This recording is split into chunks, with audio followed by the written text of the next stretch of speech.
आपण या ठिकाणी तोंडगाव या ठिकाणी नामस्मरण या विषयाच्या संदर्भामध्ये श्रवण आणि चिंतन करणार आहोत। ज्या वेळेला माहीम भट्ट स्वामींच्या दर्शनासाठी पहिल्यांदाच येतात त्यावेळेला स्वामींशी अनेक प्रकारे चर्चा करून स्वामींना आपण हरवायचं, त्यांच्या मतांचं खंडन करायचं, विविध प्रश्न करून आपण जिंकायचं अशा हेतूने माहीम भट्ट स्वामींच्या सन्निधानी हे डोमेग्रामला आलेले आहेत। आणि तिथे आल्यानंतर मुळात म्हणजे स्वामींनी काय केलेलं आहे की परमेश्वराकडे यायचं असेल तर तुम्हाला आधी त्याग करावा लागेल, काही काही गोष्टींचा त्याग घडावा लागतो। त्यानंतर जसं ऑपरेशन करायचं असेल तर काही विशिष्ट तास तुम्हाला जेवणाचा त्याग करावा लागतो, विशिष्ट वेळ तुम्हाला समजा काही गोष्टी आहेत त्या प्रोसिजरमध्ये तुम्हाला राहावं लागतं, डॉक्टरांच्या नजरेखाली राहावं लागतं। म्हणजे सगळ्या गोष्टींचा त्याग केल्यानंतर काही गोष्टी साध्य होत असतात। पीक काढायचं असेल तर तुम्हाला काय करावं लागतं, गवतादिकांचा आणि त्या जमिनीचा त्याग घडून आणावा लागतो, म्हणजे गवत काढून टाकावं लागतं, जमीन सगळी व्यवस्थित करावी लागते पेरण्या योग्य, मग त्याच्यात पीक येतं। तशाच पद्धतीने आपल्याला जर का परमेश्वर धर्म प्राप्त करायचा असेल तर जेवढं तुम्ही धर्म आचरत असताना, धर्म काढत असताना जेवढं तुम्ही त्यागाचा भाव तुमच्याकडे जेवढा जास्त असेल तेवढा धर्म तुमच्याकडे जास्त प्रमाणामध्ये येईल। आणि म्हणून जर का नातलगांचा संपर्क जास्त असेल तर तेवढंच धर्म आचरणामध्ये थोडंसं न्यूनता येते। तुम्ही एकटेच एखाद्या स्थानाला जा, रिद्धपूरला जा, स्थान वंदन कराल एकटेच, त्यानंतर एकटेच तुम्ही गाठी घेऊन बसाल, तुम्हाला निघण्याची घाई वगैरे हे ते काही नाही, कोण तिकडे काय ओरडते आपल्याशी त्याच्याशी पण आपल्याला घेणं देणं नाही, एकटेच आहोत आपण। तेच जर का आपला परिवार सोबत असेल तर मग ते आले की नाही, हे पुढे आहेत का, ते मागे आहेत का, मग त्यांनी हार घेतला का, त्यांचा विडा ठेवला का, ते मुलं कुठे गेले, म्हणजे आपलं सगळं लक्ष इकडे इकडे इकडे इकडे वेधल्या जातं। त्याच्यामुळे तुमचं धर्माचरण तर होतंय, स्थानवंदन होतंय, विडावसर होतो, दंडोत घालणं होतं, स्मरण पण होतं, पण त्याच्यामध्ये जे 100% लक्ष असलं पाहिजे ते लक्ष 100% नसतं। ते कसं असतं, थोडं इकडे थोडं तिकडे थोडं तिकडे असं डिवाइड होतं, म्हणजे विभागल्या जातं ते लक्ष। आणि मग त्याच्यामुळे होतं काय की ज्या कार्यासाठी आपण गेलेलो आहोत, ज्या विधीसाठी आपण गेलेलो आहोत, धर्मविधीसाठी, त्या विधीची न्यूनता आपल्याला मिळते। आणि म्हणून या ठिकाणी एक भाग लक्षात घेतला पाहिजे की जेवढं अलिप्तता ठेवून तुम्ही धर्म आचरण कराल तेवढ्या धर्माची क्वालिटी तुमची वाढते।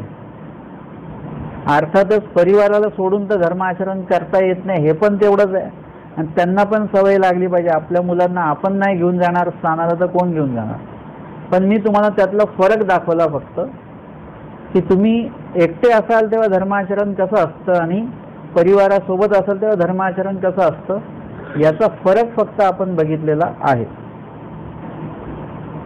आता या ठिकाणी माहीम भट्ट जेव्हा येतात तेव्हा त्यांचे मामा, त्यांचे सासरे आणि त्यांचे गुरु एकच व्यक्ती आहे, गणपतापय।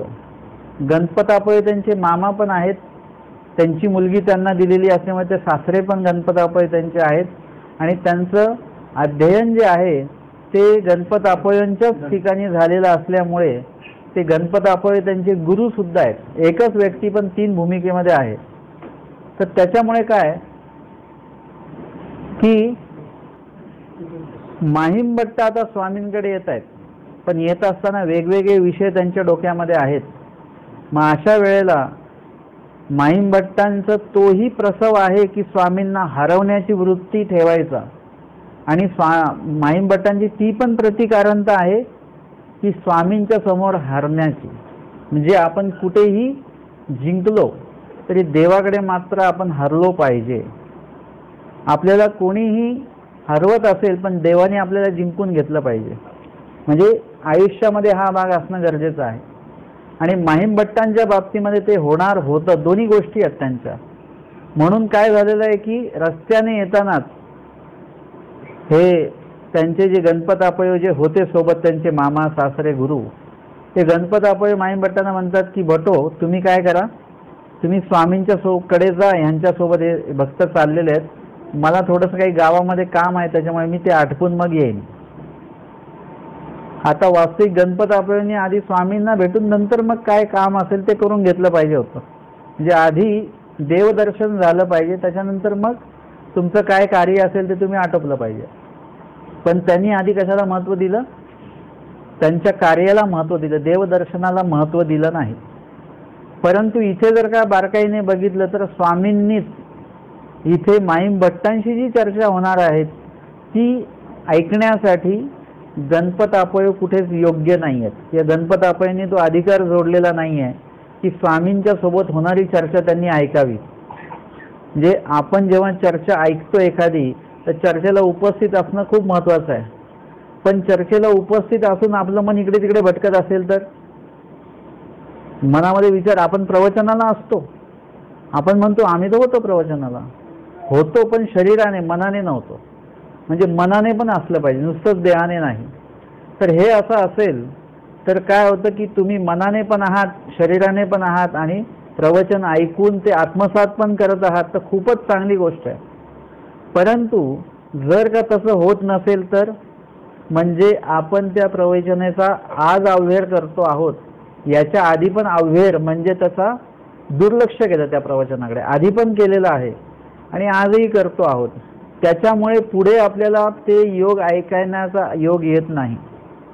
मग आपण तिथे जवळ असतो तरी पण आपल्याला ते ऐकण्याचा योग जो आहे तो जवळ असून सुद्धा येत नाही.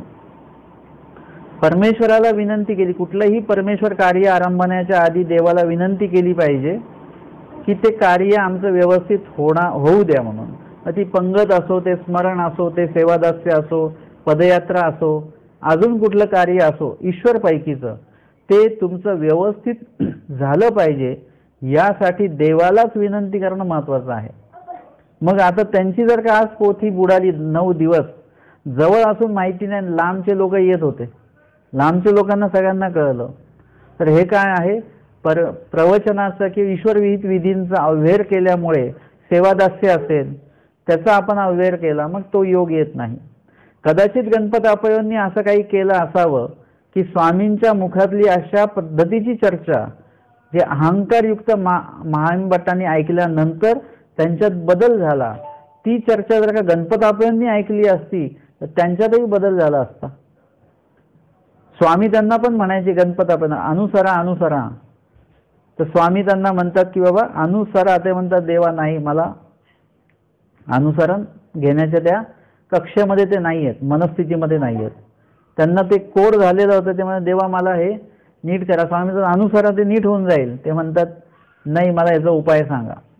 म्हणजे त्यांना अनुसरायचं नाही, अनुकरण करायचं आहे आपल्या देहासाठी, पण आपल्या जीवासाठी मात्र त्यांना अनुसरायचं नाही आहे.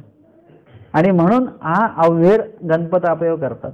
म्हणून आता एवढी अमूल्य चर्चा होणार आहे आणि त्या चर्चेसाठी माहीम भट्टांसोबत ते आलेले आहेत, माहीम भट्टांना घेऊन ते आलेत, परंतु स्वामींपर्यंत मात्र ते पोचले नाहीत. असं होतं. सगळ्या गोष्टी आपण करतो पण नेमकं त्या कार्याला आपण उपस्थित नसतो, असं होतं. आणि म्हणून गणपतापयो हे तिकडेच थांबले आणि फक्त माहीम भट्टच आले. ज्यांच्यासोबत आले त्यांनी स्वामींचं दर्शन घेतलं आणि ते स्वामींना ते माहीम भट्टांना म्हणतात की भटो चला आपण निघू आता. माहीम भट्ट त्यांच्याशी एक शब्दही बोलत नाहीत, कारण की स्वामींना बघितल्यानंतर आता कुणाशीही काही बोलण्याची गरज नसते. स्वामींना जाणल्यानंतर कुणाविषयीही काहीही बोलायची आवश्यकता भासत नाही. जेव्हा तुम्हाला देवाच्या संदर्भातलं बोलणं तुमच्या मनामध्ये यायला लागतं तेव्हा तुमच्या सगळ्या अन्य वार्ता बंद होऊन जातात. तुमचं सगळं बोलणं बंद होऊन जातं. आणि अशा वेळेला आपल्याला परमेश्वराचं ते बोलणं, परमेश्वरासोबतचं बोलणं एकदा मनामध्ये रुजलं की बाकी सगळ्यांशी बोलणं किंवा इतर कुठल्याही विषयावर बोलण्याचा जो भाग असतो ना, तो वजा होऊन जातो, आपोआपच वजा होतो. तुम्हाला एखादं टेन्शन असेल, काहीतरी विचार करतायत की, आणि त्याच्यामध्ये दुसरं कोण काहीतरी विचारायचं, आम्ही गप्प बस, माझ्या डोक्यात वेगळा विचार चालू आहे. आपण तो काय बोलतोय ते ऐकण्याच्या मनस्थितीत नसतो, कारण की आपल्याला खूप मोठा विचार आहे, काहीतरी मोठं संकट आहे किंवा मोठाचं काहीतरी आयोजन आहे, त्या डोक्यात असतं आपल्या. तसं जसं देवाच्या संदर्भातली धर्मवार्ता म्हणजे काय एकदा लक्षात आलं की तुम्ही आपोआप अन्य वार्तेतनं बाजूला व्हाल, आपोआपच होणार. तुमच्या आवडीचा विषय चालू असतो त्यावेळी तुम्ही त्या बैठकीत बसता. नावडीचा विषय आणि डोक्यावरून वरून जाणारा विषय असेल तर तुम्ही लगेच त्या बैठकीतनं लगेच चला निघतो आता मी, लगेच आपल्या जांभयाला लागतात. तसं धर्मवार्ता करताना आपण ज्या बैठकीत बसलेलो आहोत त्या बैठकीत अन्य वार्ता चालू झाली की लगेच आपल्याला जांभया आल्या पाहिजेत, आपल्याला झोप आली पाहिजे, तिथून लगेच निघालं पाहिजे. आपण देहाने आपल्या मनाने आपल्या संकेत दिले पाहिजेत की हे आपल्या कामाचं नाही आहे असं. आणि नेमकं असं होतं की आपण प्रवचनाला किंवा एखाद्या स्थानाला कोणातरी घेऊनच जातो सोबत, आपण एकटे जात नाही. आपण सोनं घ्यायला एकटं जातो, बँकेत पैसे जमा करायला एकटेच जातो, तेव्हा कोणाला घेऊन जात नाही, कारण कोणाला कळलं नाही पाहिजे आम्ही किती सोनं घेतलंय, किती जमा केले बँकेमध्ये पैसे, तिथे आपण एकटेच जातो. परंतु देवाकडे जाताना कोणातरी सोबत पाहिजे आपल्याला, तेव्हा सोबत घेऊन जातो. आता सोबत नेलेल्या व्यक्ती आपल्याला लगेच म्हटलं की चला आपण निघू लवकर, तर लगेच त्यांच्यासोबत आपण निघून पण येतो. आता मंदिर कुठे गावातच आहे, लांब नाही आहे कुठे, गावातच मंदिर आहे, गावातच प्रवचन आहे, पण सोबत आलेली व्यक्ती म्हटली चला की लगेच आपण निघून जातो. आपल्याला आता घरी जाऊन काहीच काम नसतं बरं का, घरी जाऊन बसूनच राहायचं आहे. त्याच्यापेक्षा इथे थांबलो तर आपण दोन गोष्टी ऐकू शकतो, सेवादास्य काहीतरी करू शकतो. ह्या गोष्टी अनेकांसोबत होतात, परंतु माहीम भट्टांच्या सोबत तसं झालं नाही. ते सोबतचे लोक म्हणाले की चला निघू आपण, पूजन झालं, पण माहीम भट्ट काही निघाले नाहीत. कारण माहीम भट्ट ते काही पूजनासाठी आलेले नव्हते, ते स्वामींशी काही भजन बिजन आता करावं स्वामींच्या ठिकाणी याच्यासाठी नव्हते आलेले, ते वेगळ्या कार्यासाठी आलेले होते. काही वैचारिक पातळीचं बोलायचं होतं, इथे भावनिक पद्धतीचं काही करायचं नव्हतं. जसं भावक्रिया करण्याच्यासाठी ते आलेले नव्हते, वैचारिक पातळीच्या बोलण्याबाबत ते आलेले होते. आणि मग स्वामींकडे बघितल्यानंतर त्यांचे सगळे शब्द जे आहेत, सगळे शब्द त्यांचे तिकडे थांबून गेले, बोलायला काही सुचेना. परंतु स्वामींनी सुरुवात केली, प्रश्न विचारले, जन्ममृत्यूतनं तुम्ही मुक्त व्हाल असा काही उपाय तुमच्याकडे आहे का? तुम्ही एवढा मोठा अभ्यास केला, त्यांनी सांगितलं असा असा उपाय आहे. स्वामींनी ते सगळे उपाय खोडून काढले, सांगितलं की हे जे तुम्ही करताय नित्य नैमित्तिक कर्म जे आहे ते रोजच्या फळाला गेले, बाकी निरेतूक बाकीच्या क्रियाच कुठे राहिल्या? जे क्रिया केली त्याचं फळ मिळालं, मग आता मोक्ष होण्यासाठी कुठलं कर्म आहे वेगळं? कुठलंच तर कर्म नाही आहे. मग तिथे माहीम भट्ट आडले, परत काहीतरी चर्चा झाली, मग मराठीत चर्चा झाली, मग संस्कृतमध्ये चर्चा झाली, सगळीकडे ते आडल्यानंतर मग स्वामींनी त्यांना पूर्वी प्रकरणाचं निरूपण केलं. पूर्वी प्रकरणामध्ये स्वामींनी इतकं स्पष्ट सांगितलंय, सृष्टीमध्ये कवणे करणे मुंची जेना. सृष्टीमध्ये म्हणजे जगामध्ये कवणे करणे म्हणजे कुठल्याही कर्तृत्वाने तुम्ही दुःखापासून मुक्त होत शकत नाही. दुःख हे त्याच्या सोबतच असतं. तुम्ही म्हटले की आम्ही खूप चांगली गाडी घेतली आहे, तुम्ही दुःखमुक्त झालात का? कारण की आता तुम्ही मोटरसायकलवर जात होते, ऊन लागत होतं, आता आम्ही गाडी घेतली, आता AC मध्ये जाणार, तुम्ही दुःखमुक्त नाही झालं. कारण की तिथे जेवढं पेट्रोल लागायचं त्या मोटरसायकलला त्याच्यापेक्षा डबल टिबलनी किंवा 10 पटीने पेट्रोल त्याच्यात टाकावं लागणार आहे. म्हणजे आपल्याला अजून दुःख कमी झालं की वाढलं? वाढलं दुःख. तुम्ही जेवढं सुखसुविधा म्हणून त्या ज्या गोष्टीकडे बघता, कुठल्याही गोष्टीकडे, तेवढं तुमचं दुःख वाढत असतं. अर्थात आपण दुःखाकडे लक्ष दिलं तर दुःख जाणवतं आणि सुखाकडे लक्ष दिलं तर सुख जाणवतं. तुम्ही ज्याकडे लक्ष फोकस कराल ते तुम्हाला जाणवत असतं. म्हणजे आता तरुण मुलांनी गाडी घेतली, तो खर्च करतोय, वडिलांना असं वाटतं की बापरे आपलं सायकल चांगली होती, एवढी मोठी गाडी, एवढा मोठा खर्च वगैरे, मुलाला ते खर्च वाटत नाही, पण वडिलांना तो खर्च वाटतो. कारण वडील काटकसरीतनं आले, त्यांना असं वाटतं की एवढी म्हणजे जिकडे तुम्ही बघाल तिकडे ते तुम्हाला वाटत राहतं. या ठिकाणी स्वामींनी सांगितल्याप्रमाणे की तुम्ही कुठल्याही दुःखातनं म्हणजे कुठल्याही क्रिया केली तरी दुःखातनं मात्र तुम्ही मुक्त होऊ शकत नाही. दुःख हे त्याच्यासोबत असतं. आपल्याला असं वाटतं की दुःख गेलं, सायकल चालवण्याचे जे कष्ट केले, आता सरळ आपलं गाडी चालवायची, पण गाडी चालवण्यामागे अजून वेगळे दुःख आहेत परत, त्याकडे आपलं लक्ष नाही आहे. म्हणून आपण दुःखमुक्त कधी होऊ शकत नाही. मग सृष्टीमध्ये म्हणजे जगामध्ये आल्यानंतर जीव देवता कवणे करणे, कवण करणे म्हणजे कवणे म्हणजे जीव देवता आणि प्रपंच यांच्या करण्यामुळे म्हणजे यांच्या सेवादास्यामुळे आपण दुःखमुक्त होऊ शकत नाही. मग जर का तुम्ही देवतेची सेवा केली, देवता धर्म आचरण केला, तर त्याच्यानी सुखफळ मिळतं, पण ते सीमित कालावधीसाठी असतं आणि ते सुखफळ असतं. सुख म्हणजे दुःख मिश्रित आहे त्याला सुख म्हणतात. सुख म्हणजे केवळ सुख नसतं, सुख म्हणजे दुःख मिश्रित असतं त्याला सुख असं म्हणतात. म्हणजे तुम्ही बाहेरून काय वस्तू घेतली तर ती प्युअर वस्तू मिळते का आपल्याला?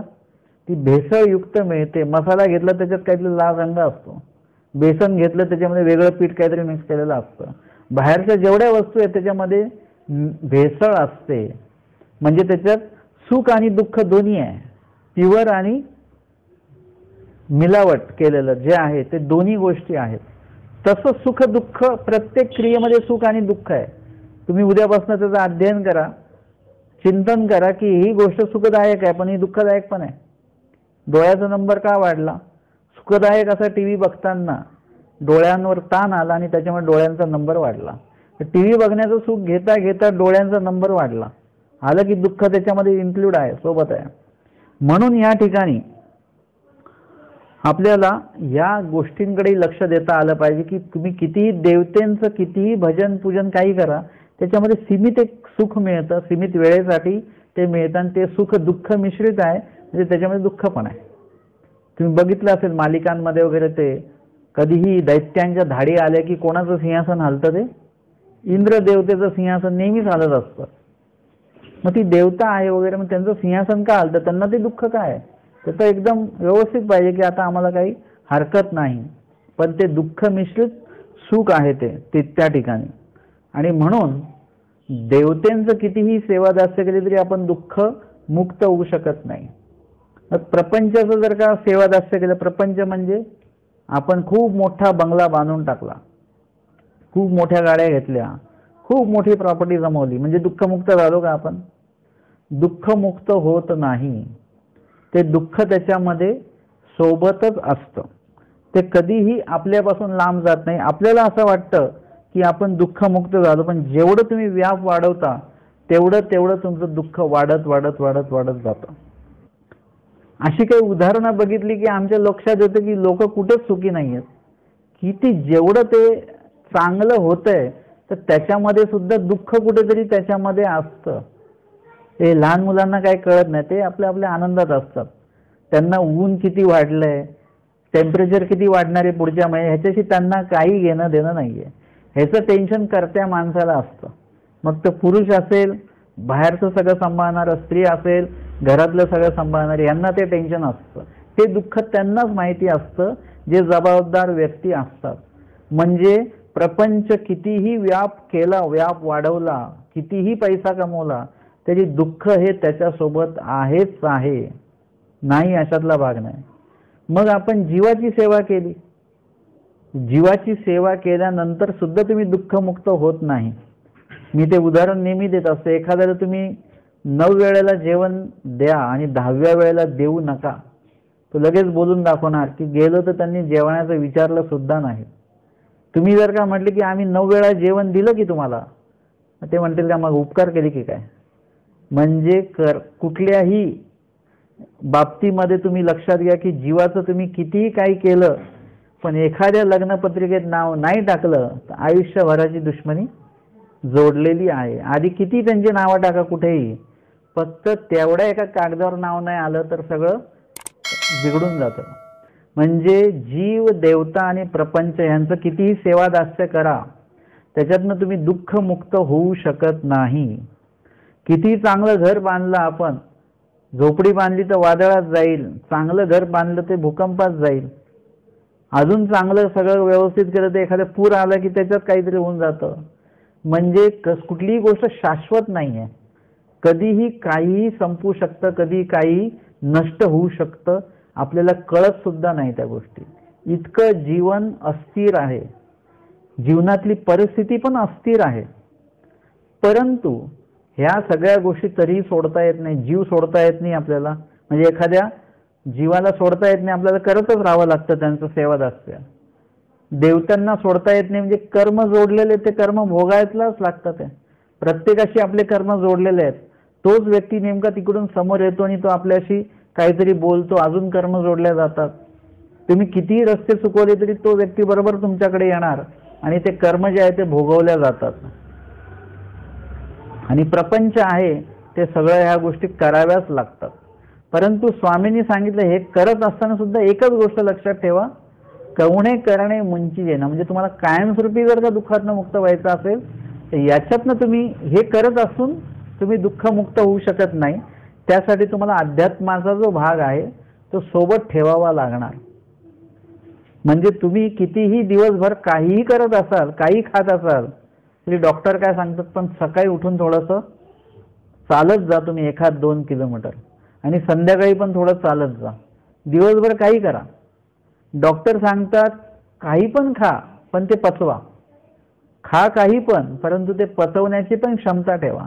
तसं परमेश्वर सांगतात, ठीक आहे तुम्ही ह्याच्यातनं मुक्त होऊ शकत नाही सध्या प्रपंचातनं, ते प्रपंच करा, काय करायचं ते करा, पण सोबत हे पण लक्षात ठेवा की अध्यात्म असल्याशिवाय आपण कुठलीही गोष्ट साध्य करू शकत नाही. म्हणजे सुख आनंद जो आहे तो आपण प्राप्त करू शकत नाही. म्हणून कवणे करणे म्हणजे जे ना, एके परमेश्वरे विन, म्हणजे एका देवाशिवाय आपण कशातनंही मुक्त होऊ शकत नाही दुःखातनं. बाकी सगळ्या गोष्टी दुःखात टाकतील, परमेश्वरच त्याच्यातनं बाहेर काढणारे आहेत आपल्याला. आणि म्हणून तेच परमेश्वर कसे आहेत, निर्वयव निराकार आहेत.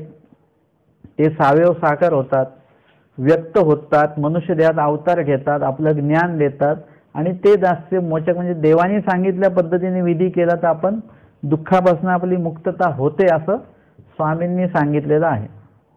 आता माहिमभट्ट जे आहेत, माहिमभट्ट एक विषय ऐकल्यानंतर त्याच्याविषयी प्रश्न आहेत, तो विषय ऐकला की त्याच्यावर प्रश्न आहेत. म्हणजे जिज्ञासक वृत्ती त्यांची आहे, संशोधक वृत्ती आहे. प्रत्येक गोष्टीचं विश्लेषण त्यांना पाहिजे आहे, किंवा प्रत्येक गोष्टीचं उत्तर ते स्वामींकडे जिज्ञासेच्या भावनेने विचारतात आणि त्याचं उत्तर स्वामी त्यांना देतात. स्वामी सांगतात की ते दास्य मोचक, म्हणजे परमेश्वराचं दास्य केल्याने मुक्तता मिळते. परंतु कुणाचं दास्य करायचं असं विचारल्यानंतर स्वामींनी मग पंचकृष्ण निरूपण केलेलं आहे. म्हणजे 5ही अवतारांची सेवा दास्य सांगितलं. म्हणजे याचा अर्थ असा, कृष्ण महाराजांचं सेवादास्य केलं, दत्तात्रय प्रभूंचं सेवादास्य केलं, श्री चक्रपाणी महाराजांचं सेवादास्य केलं, श्री प्रभू महाराजांचं सेवादास्य केलं, आणि श्री चक्रधर स्वामींचं सेवादास्य केलं, तरी आपण 5ही अवतारांच्या सेवादास्य केल्याने आपण दुःखातनं मुक्त होऊ शकतो, हे स्वामींनी सांगून दिलं.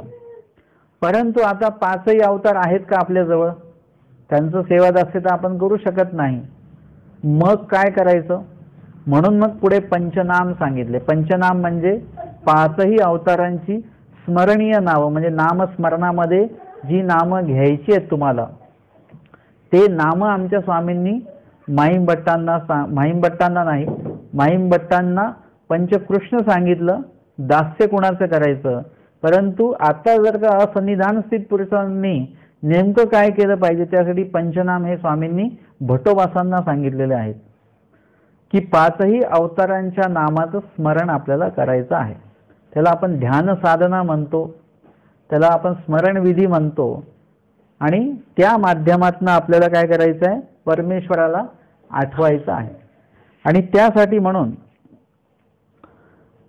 पंचनामाच्या संदर्भातली जी लीळा आहे, नामाच्या 10 ठायाची लीळा, त्याच्यातनं नाम घेतल्याने काय होतं हे स्वामींनी त्या लीळेमध्ये सांगितलेलं आहे.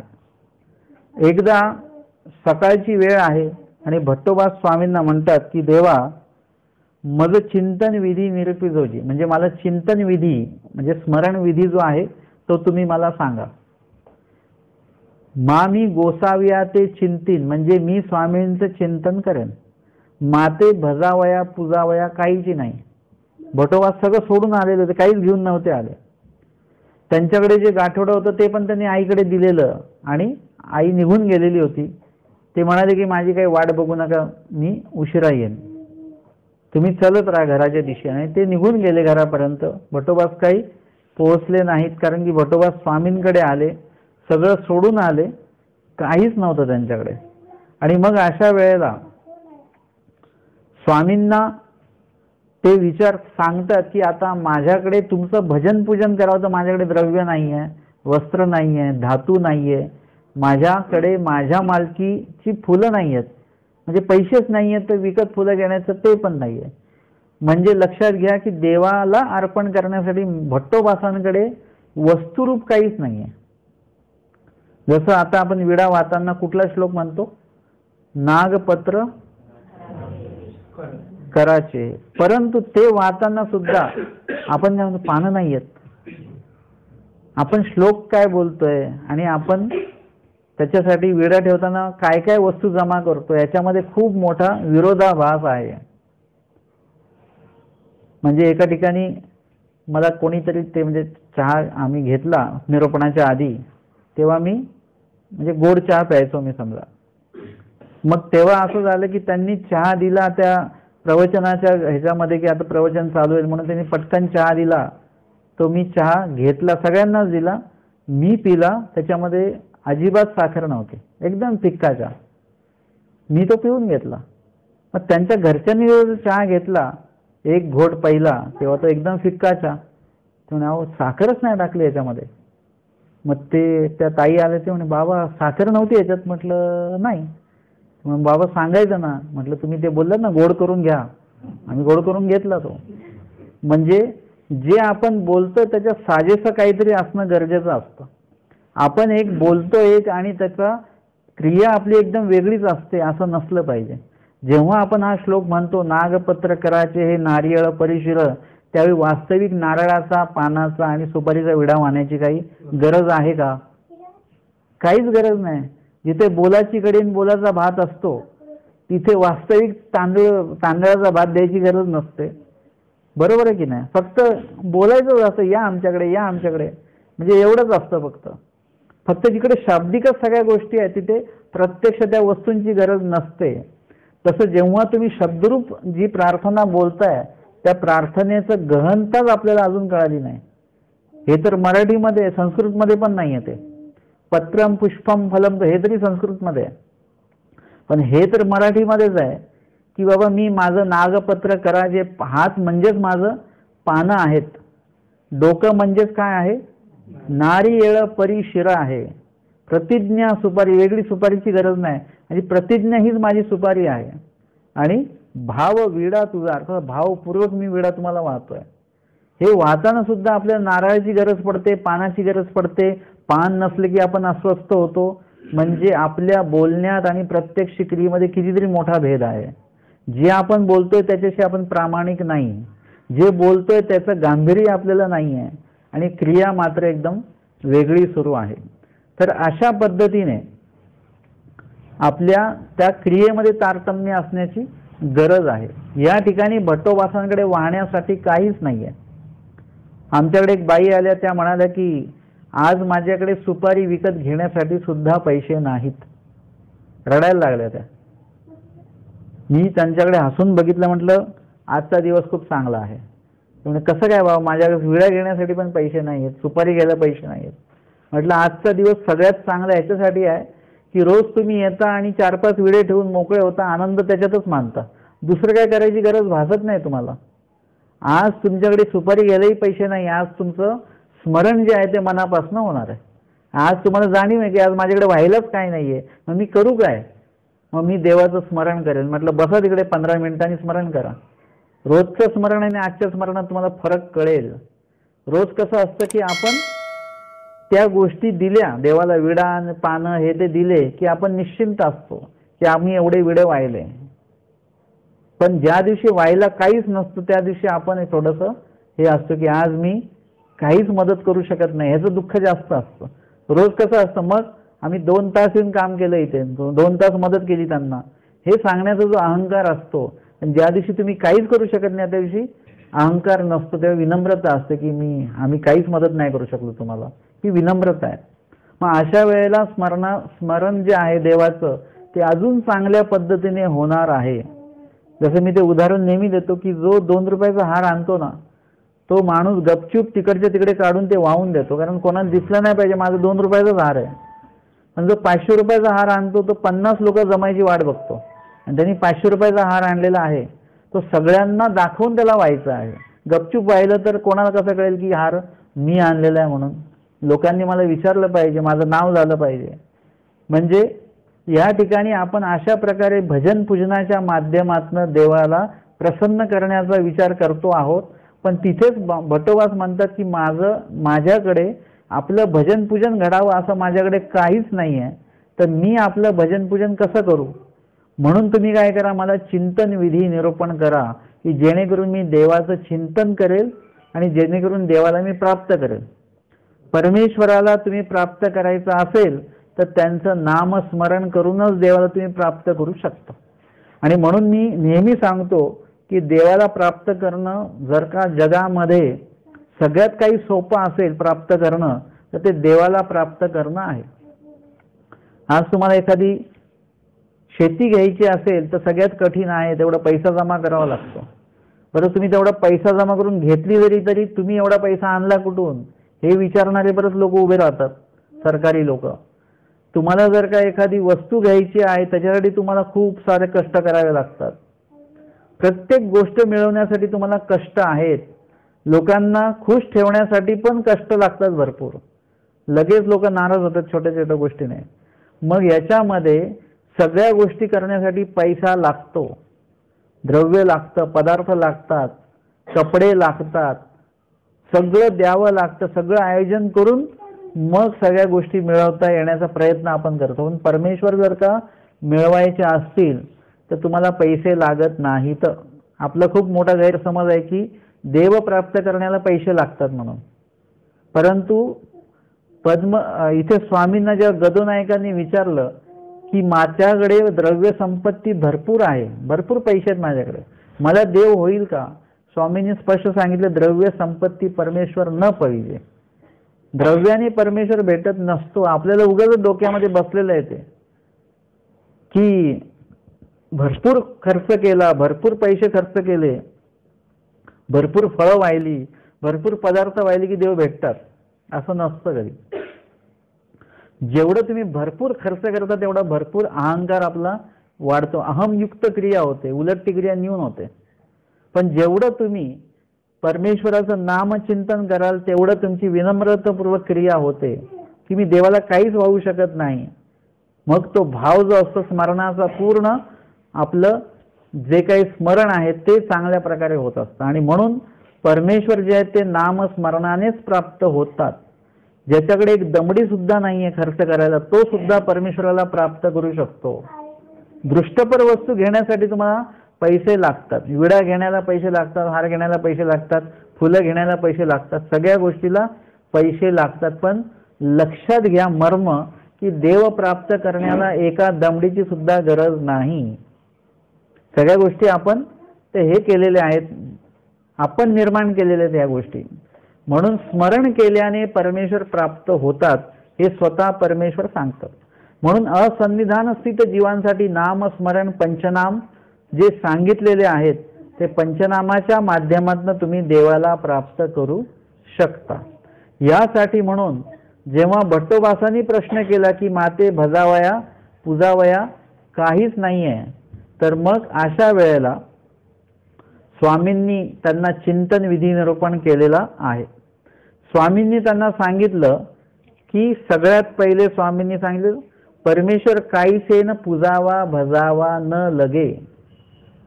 जेव्हा आपण पूर्वी प्रकरण काय घेतलं, पूर्वी प्रकरणात परमेश्वराची व्याख्या काय, निर्वेव निराकार असते. निर्वेव निराकार परमेश्वराच्या बाबतीमध्ये स्वामी सांगतात देव काहीसेन पूजावा भजावा न लगे. असं देवाचं भजन पूजन वगैरे असं करण्याची काहीच गरज नसते. मुळामध्ये आपण देवाला मनुष्यासारखं केलेलं आहे.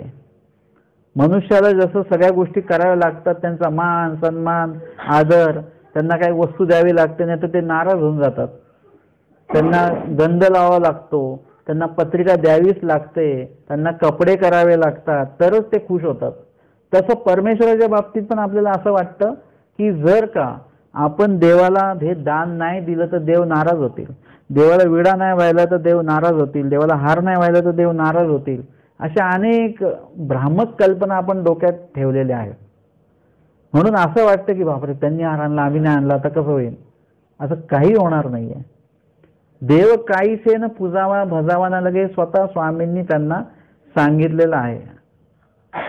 म्हणून स्वामींनी सांगितले देव काहीसेन पूजावा भजावा न लगे, तो अंतर्गाम्य. परमेश्वराला काय करा, अंतर्गाम्य करा. म्हणजे मनामध्ये तुम्ही परमेश्वराला हृदयगत करा. जसं अर्जुन देवांनी काय केलेलं आहे की आपल्या रथाचं सारथ्य कोणाकडे दिलं, कृष्ण महाराजांकडे दिलं. कृष्ण महाराज रथाचा सारथी जो असतो युद्धामध्ये, रथाचा सारथी एकदम चांगला पाहिजे, जेणेकरून ते रथ योग्य ठिकाणी गेला पाहिजे. असं कुणाच्या पुढे रथ नेऊन उभा करता येत नसतो. तो लढणारा जो राजा तो कोण आहे, त्याच्याच तोडीच्या राजाच्या समोर तो रथ न्यावा लागतो. मग रथाचं सारथ्य करणारेच भगवान आहेत, तर ते चुकीच्या ठिकाणी रथ नेतील का, नाही नेणार.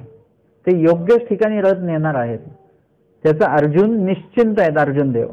तसं आपल्या हृदय, आपलं जे आपण जे काही आयुष्यभर चालतो ते चालतो कशामुळे, आपल्या मनामध्ये विविध विचार येतात. त्या विविध विचारांमुळे आपण इकडे तिकडे चालत राहतो. आपल्या मनात ते इकडे जायचं ते इकडे, तिकडे जायचं तर तिकडे, मनाला जे वाटतं ते आपण करत राहतो. तसं आपल्या मनाचं सारथ्य जर का आपण देवाकडे दिलं तर आपल्या मनाला कोण चालवेल, परमेश्वर चालवते. मग आपलं मन चुकीच्या दिशेने जाईल का कधी, चुकीच्या दिशेने जायचं विचार जरी असेल तरी आपलं मन लगेच आपल्या मनात असलेले परमेश्वर आपल्याला चुकीच्या ठिकाणी जाऊ देणार नाही, योग्य ठिकाणी जायला सांगतील.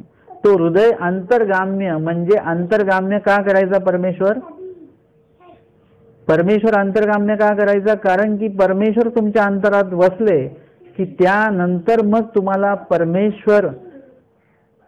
परमेश्वराशिवाय तुम्हाला दुसरं कुठल्याही प्रकारचं काहीही सुचणार नाही. परमेश्वराला एकदा अंतर्गाम्य केलं तर मग आपला प्रवास जो आहे तो एकदम व्यवस्थित चालेल. आणि म्हणून इथे सांगितलेलं आहे तो अंतर्गाम्य, तो काहीसेन पूजावा भजावा न लगे, तो स्मरणे चिंतने आठवणे मनने कीर्तने पूज्य भज्य किंगा. हे चक्रधर स्वामींनी स्वतः सांगितलेलं आहे. ते पण नामाचे 10 अध्याय जे वाचतो त्या लीळेत सांगितलेलं आहे. ही लीळा आपण कधी वाचत नाही. या लीळेतले शब्द, हे वाक्य श्रीमुखीचे आपण कधीच वाचत नाही. वाचले तरी ते वाचून काढतो. पारायण करतो ना आपण, ते पारायणामध्ये फक्त त्यांना सांगितलं असते 21 वेळा वाचून काढा, वाचून काढतो एक्सप्रेस. आपण त्यातले शब्द वाचत नाही, त्यातले विषय वाचत नाही, त्याचे अर्थ वाचत नाही, आपण फक्त वाचून काढतो. मग इथे आपण ती लीळेमध्ये इतकं स्पष्ट सांगितलं, देव काहीसेन पूजावा भजावा न लगे, तो स्मरणे चिंतने आठवणे मनने कीर्तने. देवाचं स्मरण करा. स्मरणे चिंतने आठवणे मने. स्मरण चिंतन आठवण आणि मनन म्हणजे काय, स्मरण म्हणजे स्मरणे म्हणजे नामाचं स्मरण, चिंतन म्हणजे लीळेचं चिंतन, स्मरणे चिंतने आठवणे म्हणजे मूर्तीची आठवण, हे देखील पैसे आठविले. स्मरणे चिंतने आठवणे आणि मनन म्हणजे चेष्टेचं मनन करा, चिंतन करा चेष्टेचं. नाम लीळा मूर्ती चेष्टा स्मरण चिंतन आठवण मनन, स्मरणे चिंतने आठवणे मनने भज्य पूज्य किंगा. म्हणजे सतत कीर्तने म्हणजे सतत त्यांच्या आठवणीत राहा तुम्ही देवाच्या. हेच देवाचं भजन आणि हेच देवाचं पूजन आहे. देवाचं भजन पूजन म्हणजे वेगळं काय नाही. तुम्ही काय वाहणार आहे देवाला सांगा, काय वाहू शकता तुम्ही, फुलं. फुलं ते झाडाची आहेत फुलं, ते पण तोडून आणले, त्या झाडाला दुःख देऊन आणलं तुम्ही, झाडाला इजा पोहोचवलेली आहे, म्हणजे ते फुल आपलं नाही आहे. तुम्ही काय जाळाल देवाकडे, वाती जाळाल, तो कापूस आहे, ते तूप आहे ते तुम्ही त्याला पेटवलं ते जळत आहे त्याचं ते जळालं, तुम्ही कुठे जळालात? जो परिमळ आहे सुगंध आहे तो त्या फुलांचा आहे, तुमचं काय आहे? तुमच्या भक्तीचा सुगंध कुठे येते? काहीच नाही. आपल्याकडे असं देवाला वाहण्यासाठी म्हणून खूप काय आहे, पण आपण काय करत असतो? आपलं स्वतःचं काहीच वाहत नाही, आपण इतर गोष्टींना उपयोगात आणतो. म्हणजे असतं ना की आपण स्वतः कष्ट केले पाहिजे, तर आपण काय केले? माणसं लावलेली आहेत, स्वयंपाक तुम्ही बनवायचा, फुलांचे हार तुम्ही बनवायचे, हे तुम्ही करायचं, ते तुम्ही करायचं, ते तुम्ही करायचं. आपण स्वतः कुठेच उपयोगी पडत नाही. कार्यक्रम आपण नियोजित केला, एकदम सगळं आपण खर्च केला, माणसं लावून सगळं केलं, पण आपण स्वतः काहीच नाही केलं. तसं सगळं आपण सुगंध बाहेरून आणला, जळणाऱ्या गोष्टी आपण बाहेरून आणल्या, सुगंधित गोष्ट अगरबत्ती वगैरे बाहेरून आणली, धूर केला धुपाचा, मग मंगळकाळ वाटला, छान वाटलं वगैरे सगळं झालं. पण आपण काय अर्पण केलं? काहीच नाही. आपण फक्त पैसा खर्च केला, वांचून आपण आपलं काहीच वाहिलं नाही. जसं त्या दिवशी ते होतं की कणेरी गुरुभक्ती, त्या शिष्याने काय केलं, तो गेला, त्यांनी त्या भिक्षा मागण्यासाठी गेला, गुरूंसाठी पण भिक्षा मागितली. त्या भिक्षेमध्ये त्या बाईने त्याला वडा वाढला, उडदाचा वडा वगैरे काय असेल, आणि तो घेऊन आला. तर गुरूंना तो वडा आवडला, म्हणजे वडा खूप छान होता. मग त्यांनी बघितलं गुरूंना वडा आवडला म्हणून तो परत जातो त्या बाईकडे, मला वडा तो तुम्ही मगाशी वाढला तो वडा परत पाहिजे. तुम्ही का? मगाशी दिला की? त्यामुळे माझ्या गुरूंना तो आवडला म्हणून मग परत मी तुमच्याकडे मागायला आलो. तर ती बोलली की असं मागितलेल्या सगळ्याच वस्तू भेटतात का? हां भेटतात की म्हणे, मागितलं की भेटतं. म्हणजे ठीक आहे, मी तुझा डोळा मागते. ठीक आहे, त्यांनी लगेच करंगळी टाकली आणि डोळा काढला आणि दिला त्या बाईला. ती बाई घाबरून गेली एकदम. ह्यानी लगेच डोळा काढून दिला ना. ह्याला म्हणतात काय? द्यायचं तर कसलं काय द्यायचं? स्वतःच काहीतरी देता येईल का? आपल्याला कोणी डोळा मागितला देऊ का आपण? त्याच्याकडे डोळे वटारून बघू आपण. एखाद्याने आपल्याकडे अशी काय वस्तू मागितली आपण देणार नाही. त्यांनी मागितलं अंगठा कापून दे. कोणाला मागितलं? एकलव्याला. लगेच काढून दिलं त्यांनी अंगठा. रावण होता, त्याला किती तोंड होते? तो जेव्हा तो भक्ती करत होता महादेवाची, महादेव प्रसन्न होईना, मग त्यांनी काय केलं? आपलं एक शिर कापलं, दुसरं तिसरं चौथं सगळे शिर कापले, आणि 10वं शिर कापणार महादेव म्हणजे द्यायचं, तेव्हा महादेव प्रकट झाले. वरदान काय मागायचं ते माग वगैरे वगैरे ते झालं. म्हणजे द्यायचं झालं तर भक्तीमध्ये आपलं स्वतःचं काहीतरी द्यावं लागतं. दुसऱ्यांना तोडून ताडून द्यायचं, दुसऱ्या गोष्टींची जाळपोळ करायची, ही भक्ती नाहीये. भक्तीमध्ये स्वतःचं काहीतरी द्यावं लागतं, स्वतः जळावं लागतं, स्वतः झिजावं लागतं. तेव्हा जाऊन कुठेतरी परमेश्वर तुमची दखल घेतात. आणि म्हणून आता एरवी आपल्याकडे ते पण आहे की आरती असेल तर कापूर लावायचा. ते एवढं डोक्यात बसले लोकांचे, ते कापूर लावलाच पाहिजे. कापूरला ते तुम्हाला माहिती आहे का ते कापूर म्हणजे काय आहे? हा जो कापूर लावतो तो केमिकल युक्त कापूर आहे. तो जेव्हा तुम्ही जाळता तेव्हा तुम्हाला श्वास घ्यायला त्रास होतो, त्याच्याने अनेक त्रास होऊ शकतात पुढे. त्या गोष्टी कापूर जाळल्याने होतं काय? काय होतं कापूर जाळल्याने? काहीच होत नाही. आपल्या डोक्यात ते बसवलंय कोणीतरी आणि आपण ते करतो आहोत. आणि इथे स्वामी सांगतात, तो स्मरणे चिंतने आठवणे मनने पूज्य भज्य किंगा. तुम्ही तुमच्या घरात रोज स्मरण करत असाल सगळे मिळून, रोज लीळा वाचत असाल सगळे मिळून, रोज विधिविधान करत असाल, महिन्यातनं एकदा मार्गाला भेट देत असाल, आठवड्यातनं एकदा स्थानवंदन करून येत असाल, तर तुमच्या घरामध्ये प्रसन्नता राहील. अशाही झोपड्यांमध्ये आम्ही गेलेलो आहे, जिकडे सारवलेलं आहे, झोपडी आहे, गरीब लोक आहेत, परंतु इतकं स्मरण वगैरे करतात की त्याच्यामुळे त्यांच्या घरामध्ये प्रसन्नता आहे. म्हणजे असाही प्रकार आपल्याला बघायला मिळतो की नुसतंच पैशाने देव मिळतो असंही नाही, आणि पैशानेच देव मिळतो असं तर बिलकुलच नाही आहे. तुमच्या त्या आवडीने तुम्हाला देव मिळत असतो. म्हणून स्वामी सांगतात, तो स्मरणे चिंतने आठवणे मनने कीर्तने भज्य पूज्य किंगा, असं स्वामींनी स्पष्ट सांगितलेलं आहे. आणि मग पुढे स्वामी सांगतात की त्रिकाळ परमेश्वराची आठवण करा, त्रिकाळ परमेश्वराला तुम्ही आठवा आणि त्रिकाळ म्हणजे सकाळ दुपार संध्याकाळ मिळून 24 तास होतात पूर्ण. दिवसभर आपण देवाला आठवलं पाहिजे. आणि ते आठवण केल्याने काय होतं, नामाची धाट आहे होती. जे नामामुळे वेद निर्माण होतो, बोध निर्माण होतो, अनुसरण होतं, स्मरण होतं, विघ्न टळतं, वाजत वारा धरतो. म्हणजे सृष्टी संबंधित जे काही विघ्न आहेत ते होत नाहीत. आकाश एवढं मोठं संकट जरी पडत असेल तरी नामस्मरण असेल तर त्याच्यातनं तुमची सहाय्यता होते. याला लेण्यांची प्रमाणं वगैरे दिल्या गेलेली आहेत नंतरच्या काळामध्ये. अशा प्रकारे परमेश्वराच्या नामस्मरणाने किती मोठे लाभ होतात ते 10 लाभ त्या संदर्भातच आता निरूपण झालं अकोल्यामध्ये. तर अशा प्रकारे परमेश्वराचं नामस्मरण इतकं महत्त्वाचं आहे. म्हणून ज्यांच्याकडे द्रव्य आहे ते पण किंवा ज्यांच्याकडे द्रव्य नाही ते पण दोघांनी मिळून, म्हणजे दोघांनी सुद्धा, दोघांना एकच नियम आहे की त्यांनी स्मरण करायचं आहे. कोणी म्हटले आमच्याकडे खूप पैसे आहेत मग आम्हाला स्मरण करायची गरज नाही, नाही चालत. एखादे गरीब म्हटले की आमच्याकडे काहीच नाही आम्ही काय करायचं, तर त्यांच्यासाठी पण स्मरण, ह्यांच्यासाठी स्मरण. जगातल्या कुठल्याही माणसाला देव मिळवायचा असेल तर स्मरणाशिवाय पर्याय नाही. ती म्हटले आम्ही 1 लाख रुपये देतो आमच्या नावाचं स्मरण तुम्ही करा, काही फायदा होणार नाही तुम्हाला त्याचा. म्हणून कधीही पैसे देऊन कोणाला स्मरण करायला लावायचं नाही. किंवा असं जरी तुम्ही केलं की आमच्या कडनं तुम्ही देवाला प्रार्थना करा, तर तसंही केलं तरी तुम्हाला सुद्धा स्मरणाला बसावं लागेल.